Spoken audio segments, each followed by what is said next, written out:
न्याय देवता गोलजू मंदिर घोड़ाखाल।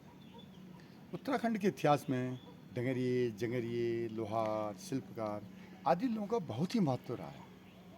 इसी क्रम में मैंने भी अलग अलग जगहों के जगरियों को सुना और उनकी आवाज़ों को अपने मोबाइल में रिकॉर्ड किया, जिसमें बोरा गांव, धरतीदार जो कि मुंशियारी के पास है, मदकोट, उदयपुर जो बिनता के पास है, चंपावत, घोड़ाखाल और कई जगहों के जगरियों को सुना और उनके शब्दों को हिंदी में अनुवाद किया जितना मैं समझ सकता था, जिसमें लगभग एक ही निष्कर्ष निकला जो कि अलग अलग पुस्तकों में विद्वान लेखकों ने गोलजू के बारे में लिखा था। हाँ, जन्म स्थल के बारे में थोड़ा सा मतभेद था, जिसको विस्तार में आगे बताने की मैं कोशिश करूँगा।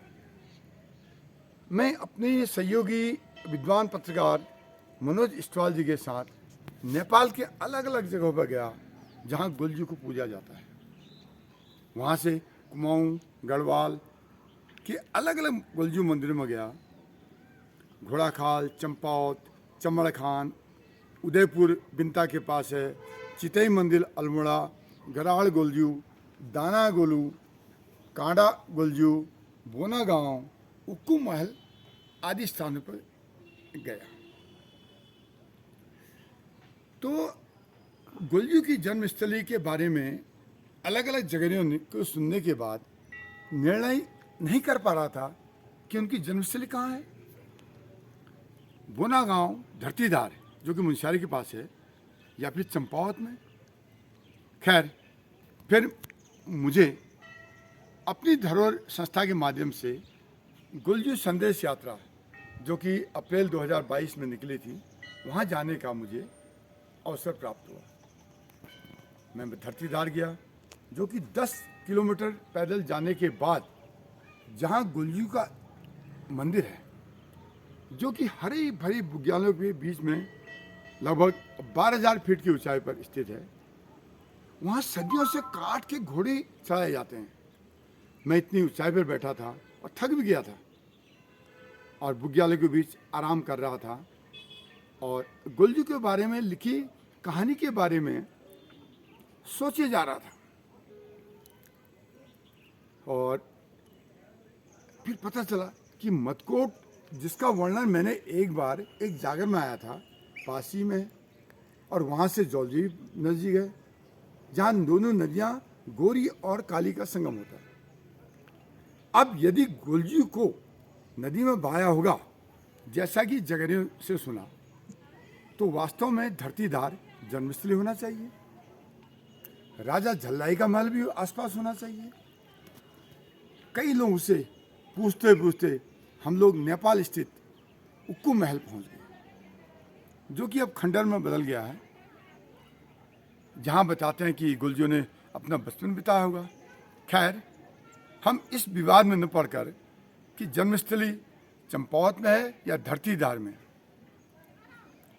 तो जिस प्रकार आज के समय में कोर्ट कचहरी होते हैं, इसी प्रकार पुराने समय में न्याय के लिए लोग फरियाद लेकर गोलजू के पास जाया करते थे। आज ही बहुत सारे लोग जिनको लगता है कि उनको कोर्ट कचहरी से न्याय नहीं मिला होगा, वह गुहार लगाने के लिए गोलजू दरबार में आते हैं। घोड़ाखाल, चितई, चंपावत आदि मंदिरों में टंगी असंख्य अर्जियां और घंटियां इसका प्रमाण है। जैसा कि मेरे पिताजी, दादाजी व कई अन्य लोग भी कहा करते थे जब मैं छोटा ही था, बच्चा था, कि गोलजू ने ऐसे स्थान पर आसन लगाया जो कि ऊंचाई में स्थित हो, जिससे अधिक से अधिक लोगों को पता चले कि गोलजू न्याय के लिए पहुंचे हैं। उदाहरण के लिए, अब गोलजू मंदिर घोड़ाखाल ऐसे स्थान पे है जहाँ पर भीमताल, विनायक, चांपी, पद्मपुरी, रामगढ़, शामखेत, भवाली, महरागांव आदि सब जगह से दिखाई देता है, क्योंकि ये स्थान सबसे अधिक ऊंचाई पर है। उस जमाने में कुछ ऐसे संसार माध्यम रहे होंगे जिससे लोगों को पता चल जाए कि यहाँ न्याय के लिए आसन लगाया हुआ है।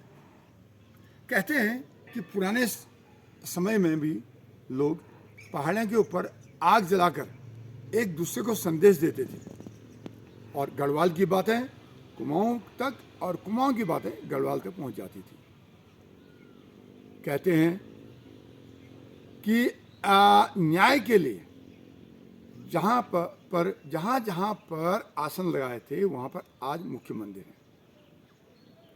अब घोड़ाखाल एक प्रसिद्ध पर्यटक स्थल होने के साथ साथ न्याय के देवता गुलजू, जिससे लोग विशेषकर पर्यटक लोग घंटी वाला मंदिर से भी जानने लग गए हैं।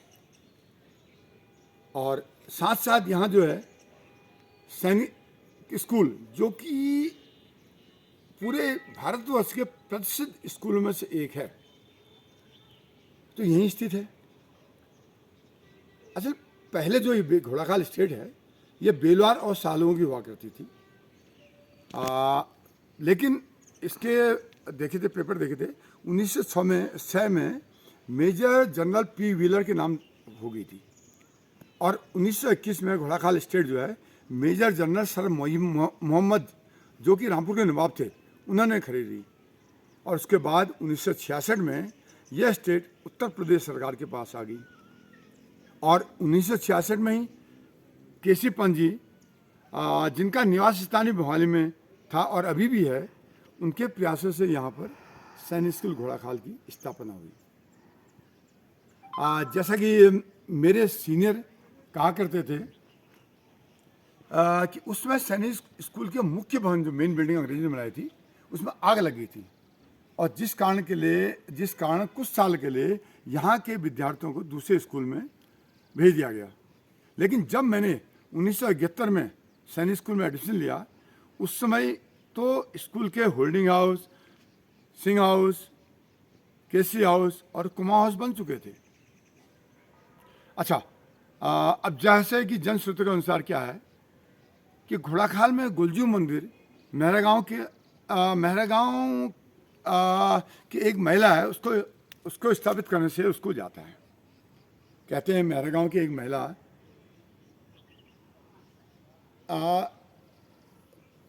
महिला थी जिसका नाम भागुली देवी था और उसको चंपावत से ब्याह के यहाँ लाया गया था। और जैसा कहते हैं जहाँ ससुराल वालों ने उसे बहुत प्रताड़ित किया, जिससे पीड़ित होकर वो अपने मायके चंपावत चली गई थी। मायके वाले ने समझाया, जैसा कि आज भी हमारे यहाँ कहते हैं, बेटी की मायके से डोली उठती है और ससुराल से सिर्फ अर्थी उठती है। यह सुनकर भागुली देवी जहाँ पे अभी भागुली चंपावत स्थित गुलजू दरबार गई और न्याय के लिए उसने अपने साथ चलने के लिए कहने लगी। वापस आते समय गुलजू के लिंग स्वरूप में एक छापरी अर्थात टोकरी में रखे ले आई। अब विनायक में कुछ देर रुकने के बाद, जहाँ पर आज विनायक का गुलजू मंदिर है, जिज्ञासावश देखने लगी कि मेरे ससुराल में क्या हो रहा होगा।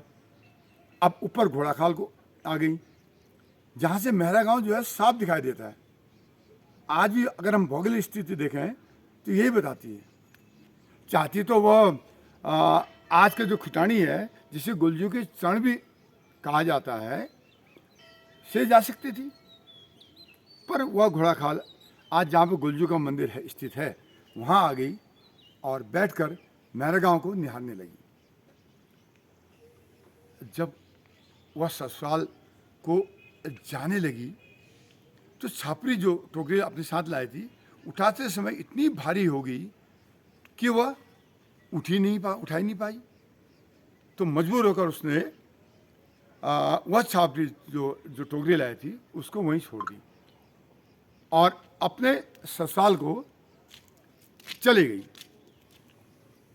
अब जब वो अपने ससुराल पहुंची तो उसका आश्चर्य ठिकाना नहीं रहा जब उसने देखा कि ससुराल वाले बाहें फैलाकर उसके स्वागत के लिए खड़े हैं। तब इन लोगों द्वारा यहाँ पर गुलजू मंदिर की स्थापना की गई और हमारे पूर्वजों को शाम सवेरे आरती करने के लिए नियुक्त किया। मेरी उम्र 66 साल की वर्ष की है। मैंने अपने 66 वर्ष के अनुभव जीवन काल में इतनी आश्चर्यजनक घटनाएं देखी हैं कि जहाँ दूध का दूध और पानी का पानी हुआ है, और इसमें कई घटनाएं तो न्याय से संबंधित भी देख सका हूँ, जिसका वर्णन करना संक्षिप्त रूप से करना संभव नहीं है। मेरे पिताजी केदारदास जोशी जी, दादाजी रामदास जोशी, गौरीदास जोशी, जिनके साथ मैंने मंदिर में बचपन बिताया, ये सारी बातें बताया करते थे। धन्यवाद।